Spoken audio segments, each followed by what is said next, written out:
Hello everyone, welcome back to this space, and this is International Communication MCM 301 week 6. So this week we're talking about language and intercultural communication. How do they flow? How do they relate? Because the social science approach to focus on the individual is the aspect of language, and the interpretative approach focuses on the contextual aspect of language, and the critical approach focuses on the power in the use of language. So let's talk about a few things about language and intercultural communication, because there are different positions on the relationship between language and our perception. So the nominalist position feels that our perception is not shaped by the language we speak, because you feel like maybe the language you speak is not influencing the way you do things. But like at the same time, the relativist position argues that our perception is determined by the language we speak. That's what about the relativist.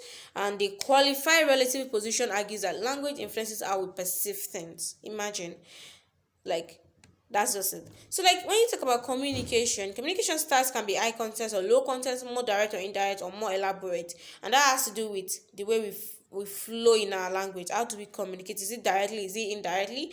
And how it is affecting our intercultural communication with people, because people have various reasons for learning and not learning new language. Because, as for example, if you want to travel to another country to study, you are compulsorily going to take a language course that will enable you to really understand and communicate with people. So that's how cultural language and language work. And finally, let's talk about with globalization these days and technology.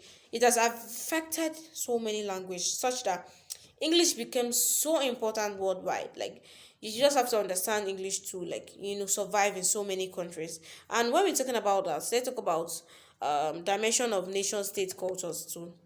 What are the dimensions nation state culture is taking? For example, the dimension describe culture that range from short-term values, respect for tradition and reciprocity of social relations, to long-term values with persistent and ordering relationship by status. And I recently see dimension was added, like indulgence versus restraint, which deals with gratification of human desires. Human desires can just be, you can just answer to it because it is your desire that made you do it. So all these kind of things are just like interwoven and all. And I think we've learned something today, and we're going to be talking about another interesting topic in our next episode, and that will be week 7. So have a good day and subscribe. Bye.